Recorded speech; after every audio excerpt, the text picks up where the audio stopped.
48 minutos, 7:48 minutos. Saludamos a nuestro primer invitado y nos acompaña el colega periodista Esteban Carrillo López desde Beirut, Líbano. Condena internacional a esta hora por el ataque israelí contra una multitud en Gaza que causó más de 100 muertos. La muerte de este jueves de más de 100 personas en el norte de Gaza ocurrió cuando las tropas israelíes dispararon contra una multitud hambrienta que habría rodeado un convoy de ayuda humanitaria y provocó o está hasta ahora provocando, como era lógico, por lo menos una condena internacional. ¿Qué tal? Buenos días. Qué pena, Esteban, tener que conversar de esto otra vez frente a al genocidio que se está viviendo en Gaza. Buenos días, bienvenido. Le saludamos a Alexis Moncayo, quien le habla a Licenia Espinel. Esta condena internacional no es suficiente para lo que está ocurriendo en Gaza. No hay visos de solución. ¿Cómo se produjo este último episodio de la masacre que se vive en Gaza? Yo escuchaba esta mañana a voceros del ejército israelí diciendo que esto se produjo porque la gente que está desesperada porque no tiene agua, no tiene electricidad, no tiene comida, quería recibir algo de alimento, se vieron amenazados y que se sintieron amenazados y que por eso empezaron a disparar y provocaron la muerte de más de 100 personas inocentes. ¿Cómo ocurrió? Cuéntenos. Buenos días, Licenia. Buenos días, Alexis. Qué gusto estar con ustedes a pesar de las tristes noticias. Sí, parece que siempre que nos encontramos es para hablar de esta desgracia. Igual un saludo a su radio escuchas. Mira, lo que sucedió, para responder primero lo que dijo el ejército israelí, para el ejército israelí ellos nunca tienen la culpa, siempre la culpa es de las víctimas, siempre la culpa es de alguien más, a pesar de todas las masacres que hemos visto una tras otra. También quiero recalcar algo más. Sí, ayer murieron 112 personas, más de 700 heridos cuando abrieron fuego. No fue solo, mira, fue fuego de tanques, fue fuego con drones, fue ataque aéreo, fue completo el ataque contra esta cantidad de gente. Por eso este gran número. Pero en Gaza, por los últimos casi 5 meses, es diario que matan por lo menos a 100 personas. Cada día esa es la tasa de muerte en Gaza. No ha cambiado para nada. Desde la última vez que conversé con ustedes, la situación solo ha empeorado, como lo vimos ayer. La única diferencia entre lo que sucedió el jueves y todos los demás días es que capturó la atención del mundo, nada más. Es que fue algo tan brutal, las imágenes tan tenaces, y es el hecho de que fue mientras estaban esperando ayuda humanitaria. Mira, en el norte de Gaza, la ayuda humanitaria no había llegado por semanas. La gente ahí está sufriendo de hambruna. Aquí ya no solo hay caos. Hace unos días las Naciones Unidas dijeron que en el norte de Gaza la fábrica social se ha roto completamente. Es caos total, es anarquía, no hay comida, los niños tienen que comer la comida de los animales, están haciendo pan con la comida que usan para los burros, para las aves, para los caballos. Eso es lo que se han estado alimentando. Entonces, claro, al fin, después de que Israel bloquea por tantas semanas la ayuda humanitaria al norte de Gaza, llegan estos camiones a las 4:30 de la mañana y por supuesto que va a haber desesperación, por supuesto que va a haber ¿no? necesidad de acercarse y tomar, por eso se le está llamando ahora la masacre de la harina, porque eran sacos de harina lo que estaban llegando.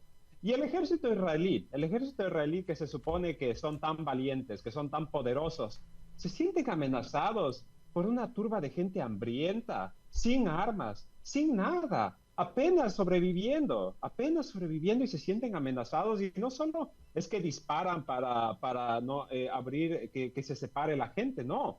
Disparan a las cabezas, disparan a los pechos, abren fuego con artillería pesada, lanzan fuego desde drones.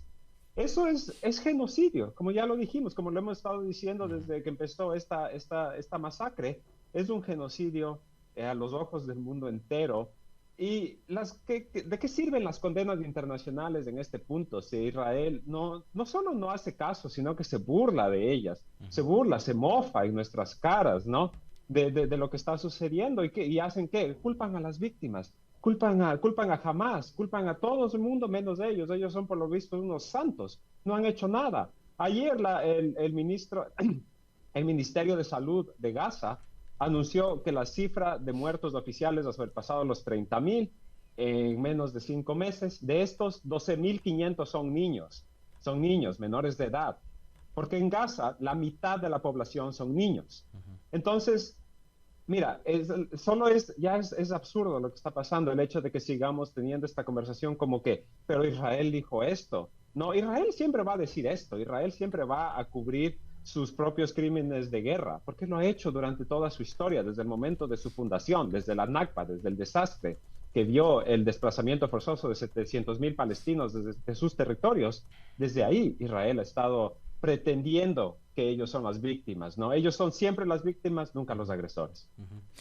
Esteban, como siempre, un gusto saludarte, amigo, a pesar de que los temas para los cuales te invitamos, como bien decía Licenia, no son precisamente los más alentadores, y de paso agradecerte por la gentileza y tu generosidad a la distancia. Un abrazo para vos. La excusa del ejército israelí es que esta población que está muriéndose de hambre, cuando se junta para recibir esos sacos de harina que tú nos decías, les llegaba por el... Además tienen que ir a lanzar desde el aire, ¿no? Les cae la comida en el mar y tienen que ir a recogerla del mar, además, o cerca de la playa. Resultaba una amenaza. ¿Cuál es la amenaza que gente hambrienta y, por supuesto, también desarmada puede representar para un ejército tan equipado como el israelita? Pues ninguna, Alexis. Bueno, primero sí, un gusto saludarte, me alegro mucho verte, con una pena que esta siempre sea la situación. Mira, también lo que tú me dices de que botan del aire, la razón por la que está llegando la ayuda humanitaria en el sur de Gaza, con estos, a través de estos aviones, es porque grupos de civiles israelitas están bloqueando la entrada de ayuda humanitaria a Gaza, están bloqueando los camiones, no dejan entrar.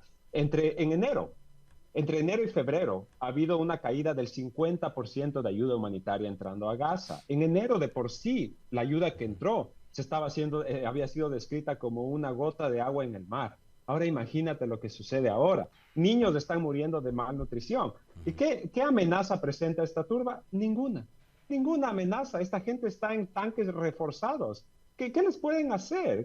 No les pueden hacer nada, es una ridiculez. Las víctimas son siempre los agresores en esta historia, ¿no? Hace poco me dio tanta vergüenza, honestamente, y en verdad tengo que mencionarlo, esta cobertura tan vergonzosa, tan servil de Coavisa, de cómo reportaron esta noticia, ¿no? De que los palestinos por poco se lanzaron hacia las balas israelitas. Que No, es culpa de la nunca. comida, la matanza, ¿no? Que es culpa de la comida, que por la comida les mataron. O sea, minimizando en absoluto lo dantesco, lo horroroso de esta situación. Yo ahí también te quería preguntar, Esteban, uno de los argumentos también del ejército israelí, o al menos de este vocero que yo escuchaba esta mañana, es que las personas que buscaban la comida estaban armados, y que muchos de ellos que pedían la comida eran integrantes de Hamas, y que Hamas estaba robándose esa comida luego para con eso chantajear a la población civil y tenerlos forzosamente de su lado.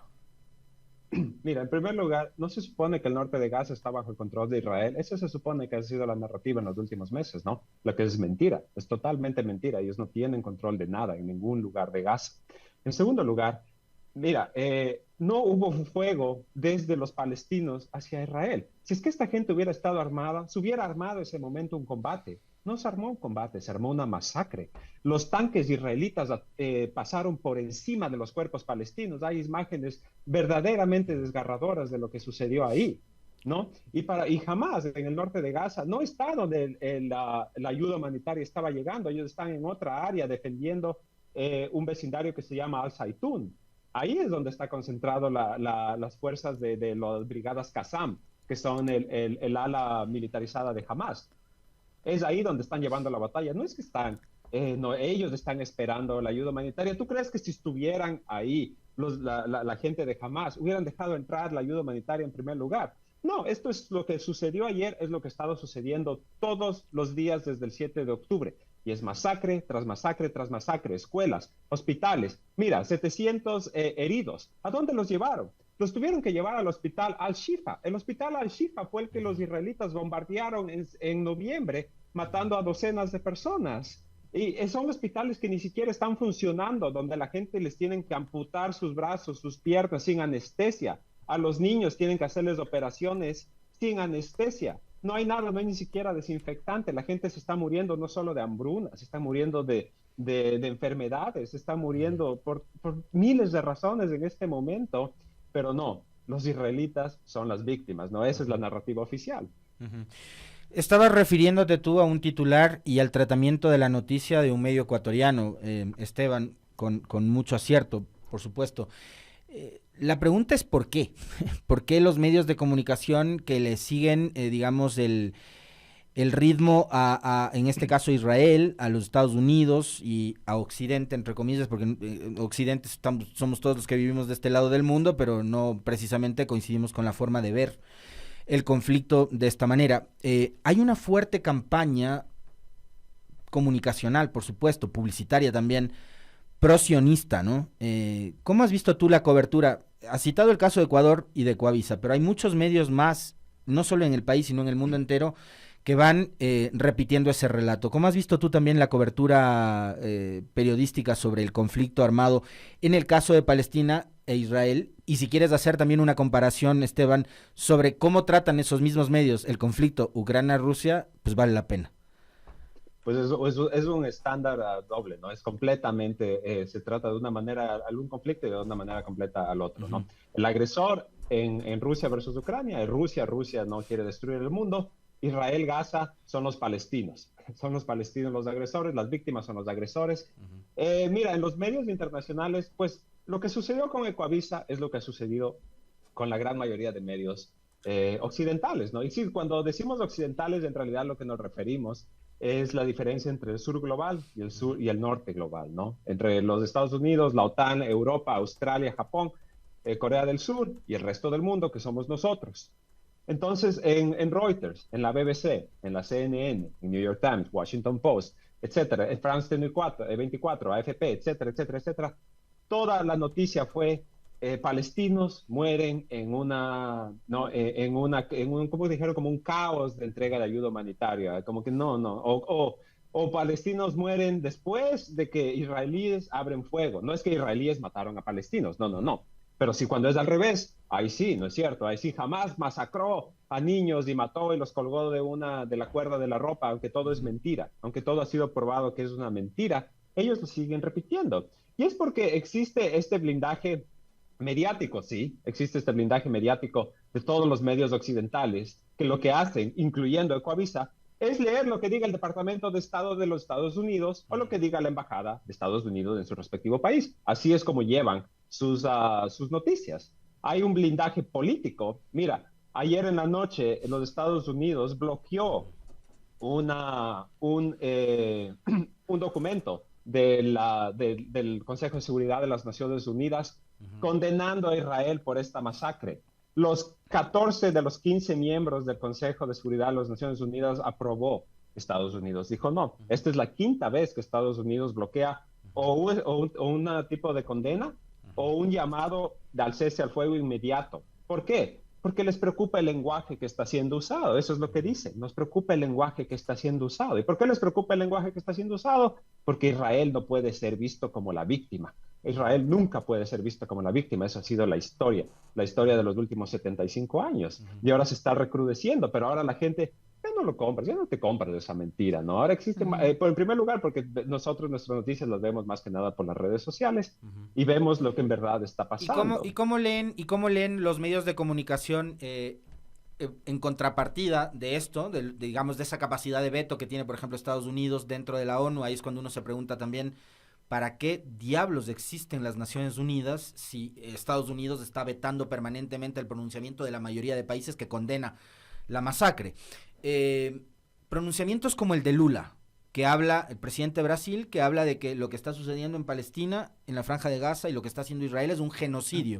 Y pronunciamientos como el de ayer del presidente de Colombia, Gustavo Petro, que ha dicho, suspendemos como país las compras de armamento a Israel. Hay jefes de Estado que están teniendo pronunciamientos más soberanos, más también humanos con respecto de el padecimiento del pueblo palestino. ¿Cómo lo ven eso allá en Medio Oriente, Esteban?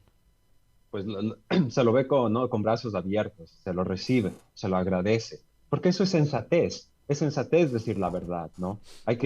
Decir mentiras es fácil, decir la verdad es difícil, especialmente, y mira, lo que estamos viendo en realidad ahora con la guerra de Gaza es de verdad esta fractura entre Oriente y Occidente, entre Norte y Sur, entre ellos y nosotros. Y para la audiencia, lo que yo quiero que tengan siempre en claro es que nosotros, del pueblo latino, tenemos muchísimo más en común con el pueblo árabe, con los palestinos, que con los israelitas, que con el pueblo israelí, que ha estado llevando a cabo un genocidio. Entonces, cuando vemos a Lula, cuando vemos a Petro, cuando vemos, ¿no?, a Maduro, a Díaz Canel, a todos estos líderes que salen y dicen las cosas, le llaman a las cosas por su nombre, aquí se les recibe con aplausos. Mira, lo que ha estado pasando en los últimos meses ha cambiado mucho la perspectiva del pueblo árabe. Hubo una encuesta reciente de un instituto basado en Washington, D.C., por si acaso, que dice que la mayoría de los pueblos árabes de aquí del Medio Oriente y del norte de África consideran que los Estados Unidos son ahora la mayor amenaza a la seguridad de la región. Le sobrepasaron a Israel, los Estados Unidos, por el apoyo político y militarístico, porque todas las bombas que están cayendo en Gaza vienen de Estados Unidos. Entonces hay ese cambio. Y también existe lo que está, por ejemplo, lo que sucede con Yemen o lo que sucede con Hamas mismo, ¿no?, con estos grupos de resistencia, que su popularidad está creciendo. La popularidad de Irán aquí está creciendo. Y es porque se les sigue, los medios siguen diciendo, ¿no?, que estos ataques en el Mar Rojo son por un grupo terrorista aliado con Irán. Los ataques de las batallas que suceden en el sur de Gaza son entre un grupo terrorista apoyado por Irán. Pero ¿qué es lo que estamos escuchando aquí? Apoyado por Irán. Irán está apoyando a aquellos que están peleando contra los genocidas. Entonces, ¿cómo no? ¿Cómo no cambia la narrativa completamente? Hace unos meses un diplomata, un ex embajador estadounidense dijo: aquí, en el mundo árabe, los Estados Unidos ha perdido a una generación completa. Yo no creo que es solo una generación. Yo creo que por lo menos los próximos 100 años, aquí los Estados Unidos ya perdió. Esteban, ¿por qué esta vez, si tú dices que esto ocurre a diario y que no es visibilizado por los medios, por qué esta vez sí ha generado una condena bastante amplia en la comunidad internacional? Estamos hablando de Naciones Unidas, de la Unión Europea, en varios presidentes, como ya lo mencionaron, de Sudamérica, de líderes de Francia, por ejemplo, de muchas partes del mundo que se han pronunciado rechazando este ataque. ¿Por qué esta vez sí hay una condena mucho más amplia si esto es algo que lamentablemente ocurre a diario en Gaza?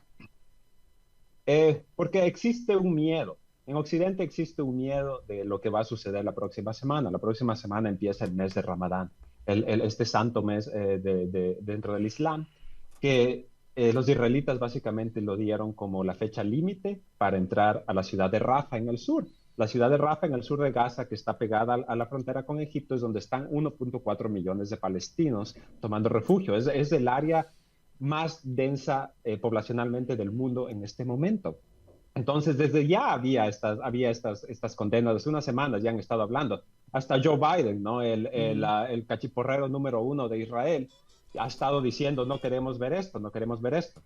Entonces, cuando sucede lo que sucedió ayer, en primer lugar se mediatizó.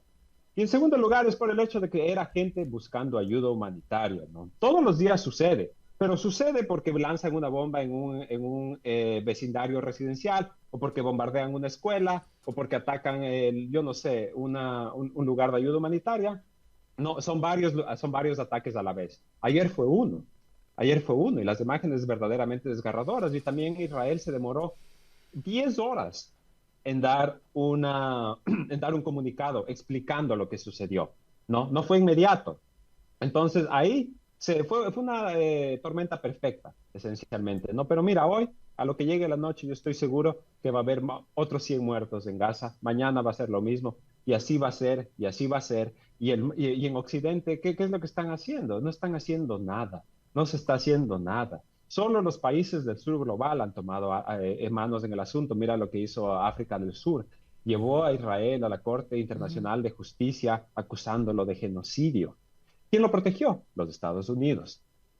Y mira lo que, no, ahora al mismo tiempo en la Corte Internacional de Justicia han estado hablando la semana anterior. Estuvieron hablando sobre la ocupación ilegal de Cisjordania y Jerusalén, que es otra área que está completamente asediada por Israel, pero de la cual nunca se habla, por en una mano, por lo que está sucediendo en Gaza, que es increíblemente terrorífico. Y también porque, tristemente, esa ha sido la historia del tema palestino, ¿no? Solo se lo esconde bajo la alfombra y se deja de hablar de ello. Hasta aquí en el mundo árabe, hasta los líderes árabes son culpables de eso. Pero el mundo ya cambió y las mentiras de ayer ya no funcionan hoy. ¿Hasta cuándo Israel va a mantener este apoyo? Si todas estas condenas se suman, si ya la gente sabe qué es lo que está ocurriendo, si ya no se cree 100% la versión que viene desde el lado israelí, si puede ya observar lo que está ocurriendo en Gaza, ¿hasta cuándo le va a durar esta fortaleza que tiene Israel para poder mantener a Gaza bajo la actual situación? Esa es la verdadera pregunta, porque por una fracción de lo que ha pasado en Gaza, otros países ya estuvieran sancionados. Como me preguntó Alexis, ¿no? La diferencia entre Rusia y Ucrania. Rusia es el país más sancionado del mundo y ha matado una fracción de los civiles ucranianos que Israel ha matado en Palestina en 2 años, sí, en 2 años. Entonces, ahí está, ¿no?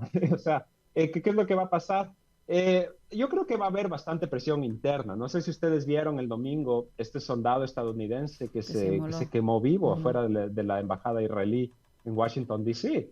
¿Qué fue lo que dijo? Dijo, yo ya no voy a ser cómplice de un genocidio. Yo ya no quiero ser parte de esto.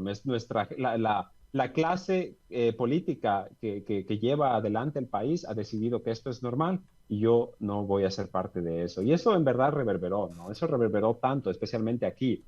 ¿Por qué? Porque lo que demostró es que existe conciencia en el mundo y existe conciencia en el corazón del imperio estadounidense, donde hasta un soldado puede decir ya basta de esto. Ahora, con los políticos, no confíen en los políticos.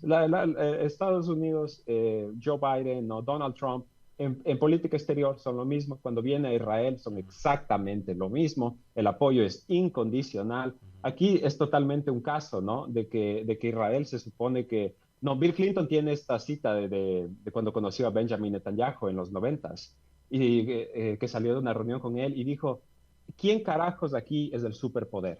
Y esa es en verdad la historia de la relación entre Estados Unidos e Israel. Ujú. Increíble, increíble lo que acabas de citar.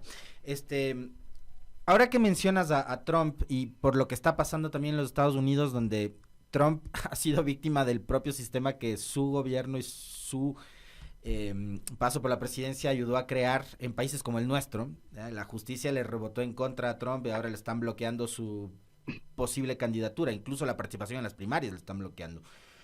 Eh, digamos, sabemos lo que pasa con Biden, que además es un presidente disminuido evidentemente en su salud, en sus condiciones no solo físicas, sino también, creo yo, mentales.